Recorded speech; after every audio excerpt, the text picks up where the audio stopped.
Good morning. Today is Thursday, February 20th. This is Wake Up with KERA News, and I'm your host, Andrew Garcia. It is still very cold out today, with wind chill making it feel like less than 10 degrees outside. An extreme cold warning remains in effect until about 9 a.m., and even after that, highs will barely reach above freezing. Remember to bundle up and stay warm. Fewer than a third of the dances performed by professional and classical ballet companies in the U.S. were choreographed by women. We'll hear how one company is addressing the gender gap after the news. The Dallas Public Safety Committee wants to see more than 325 officers added to the force this year. But Interim Police Chief Michael Igo says hiring any more than 300 new recruits would be costly and disruptive. However, during yesterday's council meeting, city staff couldn't give a firm answer for how much the hiring initiative would cost.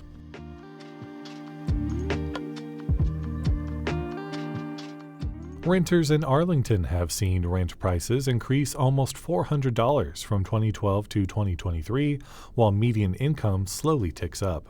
The Texas Comptroller's Office says a shortage of houses is partially to blame. Others say it may be a lack of space. Arlington has 99 square miles of land to develop and no options to expand the city's territory.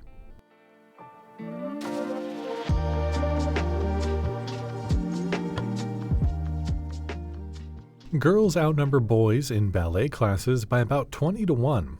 They may dominate on stage, but women rarely create the dances we see them perform. For example, Texas Ballet Theater will soon debut new commissions from women for the first time in about 20 years. KERA arts reporter Marquita Fornoff looks at why there are so few women choreographers in ballet. Rehearsal just wrapped, and dancers are huddled in groups listening to notes on their performances. Alexandra Light, still wearing her pointe shoes, is doing double duty. The longtime ballerina is also choreographing one of the works in Texas Ballet Theater's upcoming show. We're almost getting late there, which makes the next one come up really fast.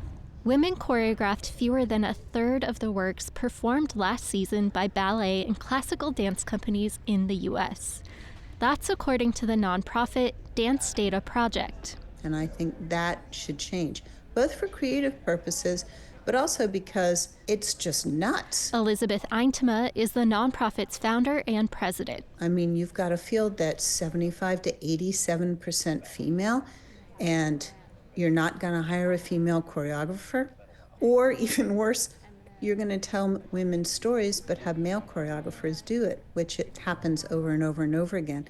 And I think that really creates a distorted view of a woman's experience. Annabelle Lopez Ochoa is a Belgian-Colombian choreographer who bucks this trend. Her blockbuster abstract and narrative ballets have been performed around the world.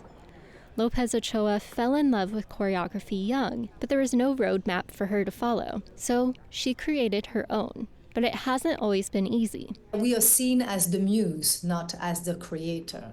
It's a shift that's being made, that not just dancers trusting us, that we can handle a big studio with 50 dancers in front of us, but also companies trusting us with bigger budgets. Change starts with the dancers, she says. We have to be more vocal. Ballet dancers are trained to be silent and to listen and to execute, because our mode of expression is our body.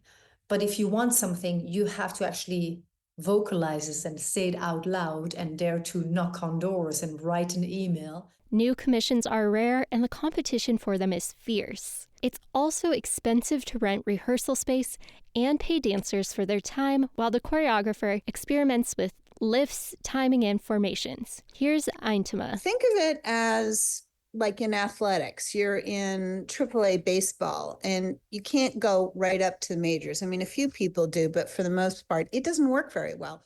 But change is happening. TBT's upcoming production features work from Light, Lopez Ochoa, and 4 other women. It's the company's first show featuring all women choreographers. And as a new choreographer, Light hopes there will be more.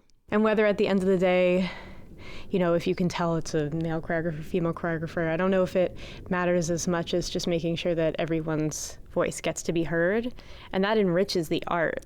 Tim O'Keefe, who took over as TBT's artistic director in 2023, said he'll continue to program shows like this one. we want to keep this alive. I mean, we'll continue to program, and that's how you further the repertoire of the company and creating new works and, building relationships with people. And it's a win-win for everybody. For KERA News, I'm Marquita Fornoff in Fort Worth.